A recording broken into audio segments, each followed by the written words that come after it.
안녕하세요. 연금박사 이용주입니다. 최근에 또 라임 사태가 발생해서 투자자들이 한 1조 원 가까운 손실을 입었는데요. 이 라임 사태와 관련해서 진짜 무엇이 문제이고 무엇이 중요한지 본질에 접근하라, 본질에 투자하라는 내용으로 제가 오늘 방송을 준비하게 되었습니다. 제가 삼성전자 이야기를 굉장히 많이 드리는데요. 이 삼성전자 이야기를 드리는 이유도 삼성전자 한 종목을 사셔라, 종목을 연구하고 분석해서 그걸 사셔라라는 얘기가 아니라 투자의 본질에 접근하자라는 의미에서 삼성전자를 말씀드리는 겁니다. 종목을 연구하는 사람이 아닙니다. 투자의 본질을 연구하면 투자란 것이 무엇이냐? 투자는 우량한 기업을 사서 우량한 기업의 성장과 함께 하면서 그 성장의 열매를 나누어 먹는 것이 바로 투자입니다. 싸게 사서 비싸게 팔고 1,000원짜리가 5,000원 되길 바라고 이런 수익률을 추구하는 것이 투자가 아니라는 거죠. 진짜 우량한 기업을 연구하고 그 기업에 투자해서 기업과 함께 성장하는 것이 진짜 투자거든요. 최근에 라임 사태는 그런 부분에서 이 본질에서 한참 벗어나 있는 것을 알 수 있습니다. 자, 라임 사태의 원인을 한번 살펴보죠. 라임 자산운용이 어떤 회사냐면 우리나라에서 제일 잘 나가던 헤지 펀드 운용회사입니다. 헤지 펀드가 뭐냐면요. 헤지, 무슨 뜻이냐면 울타리란 뜻이에요. 보호해드리겠다는 것이고요. 위험을 해지하겠다. 위험을 좀 줄여서 안전하게 해주겠다는 겁니다. 이름 자체에서 안전성이 팡팡팡 풍기는 그런 상품이죠. 그렇기 때문에 헤지 펀드가 일반적인 뉘앙스로는 굉장히 안전하고 울타리를 쳐준다라고 많은 분들이 생각하시는 그런 펀드가 되겠습니다. 왜 이렇게 이름을 지었을까요? 그들이 그렇게 짓고 싶어서 진 게 아닙니다. 헤지 펀드가 출연하게 된 배경은 결국 투자자들이 자꾸 안전한 걸 요구하기 때문이에요. 근데 안전하면 수익이 낮아요. 그런데 뭐라고 요청하냐면 안전하면서 수익도 많이 내주세요라고 얘기한다는 거죠. 자, 그런 게 있어요? 자, 없어요, 사실. 기본적으로 기초자산, 본질에 접근하면 그런 건 없습니다. 여러분이 투자하시는 기초자산, 주식, 부동산의 바로 그 회사, 그 집, 이런 자산들은요, 기본적으로 변동성이 존재합니다. 오르기도 하고 떨어지기도 하는 거죠. 항상 변동합니다. 그래서 모든 펀드 매니저들의 숙제는 뭐냐면요.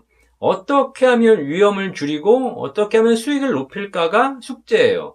어떻게든 좀 안전성을 담보하면서 수익을 내려고 하다 보니까 이름도 헤지 펀드로 만들었고요. 그 헤지 펀드에서 실제 펀드를 만들어서 자산을 운영하는 형태를 보시면요. 거의 대부분이 파생 상품입니다. 파생 상품이 뭡니까? 파생. 계속 파생돼 나간다는 것이거든요. 본질, 기본적인 기초자산은 여기 하나가 있어요. 근데 얘를 가지고 계속 뭔가 상품을 꼬아나가기 시작한다는 겁니다. 자, 이렇게 하다 보니까 꼬우니까 위험을 줄여보고 수익을 늘려보고 이렇게 해보고 저렇게 해보고 막 꼬우다 보니까 나중에는 어떻게 꼬여 있는지 상품을 만든 담당자도 모르게 되는 거죠. 그러다가 언젠가는 이 꼬인 실타래 이걸 풀어야 되는데 어떻게 묶었는지 모르니 어떻게 풀 방법도 모르겠고 여기서 계속 문제가 생기고 있고 뭔가 해결을 해야 되는데 해결 방법을 알 수 있는 사람은 아무도 없더라는 겁니다. 결국 이 문제를 해결하는 방법은 하나밖에 없어요. 실타래를 자르는 거예요. 그러면 터지는 겁니다. 그러면 싹 끝나요. 그러면 누구만 손해봐요? 네, 그러면 막차를 탄 마지막에 투자한 사람들만 손해보는 그런 구조가 되어 있는 겁니다. 라임 자산운용이 한때 얘기했던 것 중에 뭐가 있냐면 우리는 절대 수익을 추구한다 이런 얘기가 있습니다. 절대 수익, 어떠한 경우에도 위험 없이 수익을 내겠다는 거죠. 이 자체가 내가 신이 되겠다는 얘기거든요. 그게 가능할까요? 이론적으로는 가능해 보일 수 있습니다. 하지만 결과적으로 그것이 더 큰 문제를 발생시키는 거죠. 이 모든 것이 투자자들이 원금을 보장하면서 수익을 많이 내주세요라는 이 투자자들의 요청에 의해서 만들어진 상품이기 때문에 그렇습니다. 그럼 투자자들은 왜 그렇게 요청하냐? 나는 위험이 싫다는 거거든요. 자, 오늘 이 시간에 여러분께 말씀드릴게요. 위험이 없이 수익을 내는 방법은 없다라고 보시면 돼요. 기본적으로 이제 우리가 해야 될 것은 뭐냐면 적어도 내가 투자를 하겠다면 적정한 위험을 감수하면서 수익을 낼 수 있는 방법을 고민하시라는 거죠. 위험은 싫고 나는 그냥 무조건 수익만 낼래. 이런 것이 결과적으로 이 금융시장을 망가뜨리고 있다는 겁니다. 여기서 제가 한 가지 말씀드릴 거, 라임 자산운용 사장 그 대표가 나쁜 사람이었을까요? 작정하고 사기를 쳤을까요? 그렇지 않아요. 2012년도에 설립된 회사라고 들었는데 정말 7년간 꾸준하게 운영해 오면서 잘 성장해 왔습니다. 그렇게 고객들로 하여금 신뢰를 줬기 때문에 그 정도 성장이 온 거지 않습니까? 그런데 이걸 잘 연구해 보면은요, 그런 사기를 치고 싶지 않아도 어쩔 수 없이 사기를 쳐야 하는 상황이 발생합니다. 이게 왜 그런지 아세요? 라임 자산운용을 보니까요, 2016년에 자산운용 규모가 1조 원이었는데 지금 2019년도까지 얼마나 늘어나냐면 무려 6조 원, 7조 원이 있다고 합니다. 아니, 2, 3년 사이에 자산운용 규모가 6배가 늘어난 겁니다. 자, 보세요. 자산 운용하는 입장에서 1조 원을 운용할 때와 갑자기 6조 원이 들어올 때 운용을 똑같이 할 수 있겠어요? 똑같이 저도 사람이고 펀드 매니저도 사람인데 클릭을 하면서 10억을 살 때와 1조를 살 때 이 클릭하는 손떨림이 똑같겠습니까? 아니죠. 그렇지 않아요. 시장 규모도 마찬가지입니다. 1조로 살 수 있는 시장이었는데 6조가 들어오면 내가 6배를 사야 돼요. 이렇게 자산이 쏠리면 결과적으로 아무리 유능하고 아무리 올바른 사람이라도 실수를 할 수밖에 없고 잘못된 선택을 할 수밖에 없다는 거죠. 이거를 라임 자산운용의 대표가 2016년도에 본인도 알고 있었어요. 본인이 기사에서 뭐라 그랬냐면 우리가 경계해야 될 가장 큰 위험은 쏠림이다. 엄청난 자금이 들어왔을 때, 엄청나게 우리에게 쏠렸을 때 우리가 그것을 어떻게 해낼 수 있는 방법이 없다라는 거죠. 펀드 매니저들은 자꾸 돈이 들어오면, 갑자기 돈이 들어오면 결국 사고 싶지 않아도 살 수밖에 없는 상황이 발생한다는 겁니다. 고객은 수익을 내달라고 돈을 맡겼는데 나는 지금 사야 될 타이밍이 아닌데 이미 돈이 줄 서 있어요. 어쩔 수 없이 사야 돼요.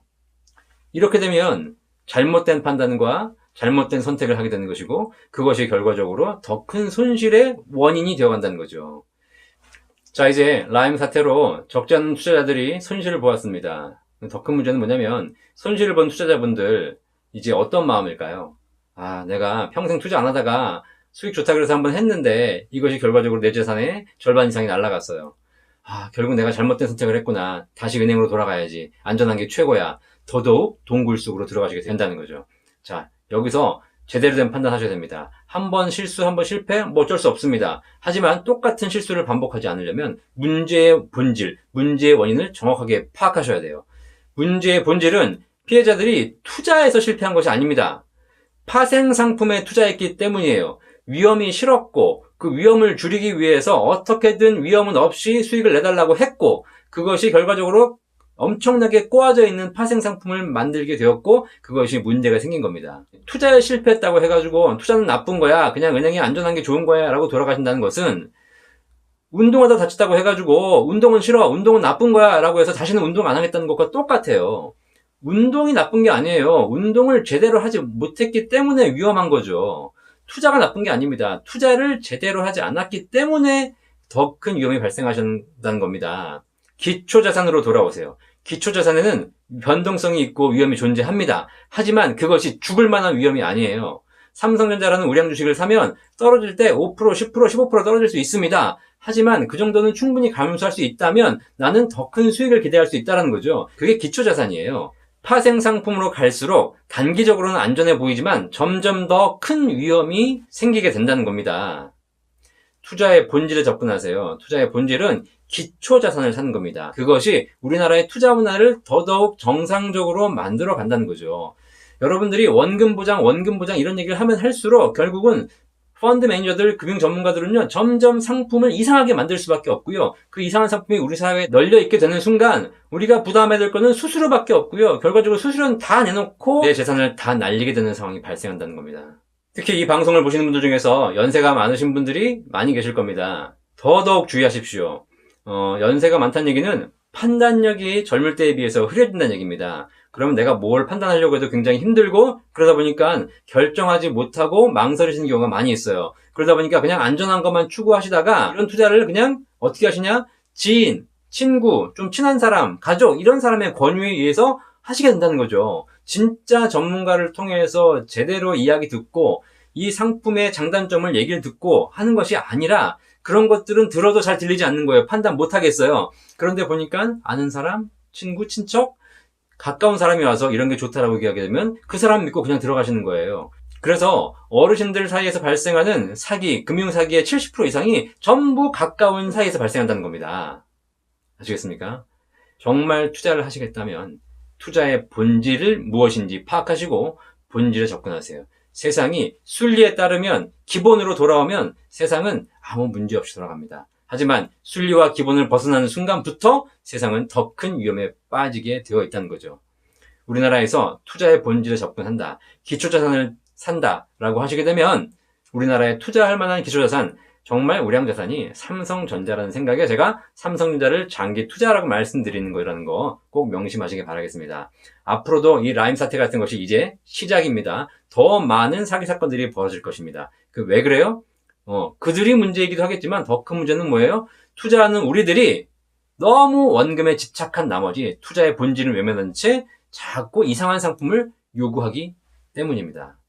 투자의 본질에 접근하라. 꼭 명심하셔서 여러분 투자에 도움되시기를 바라겠습니다.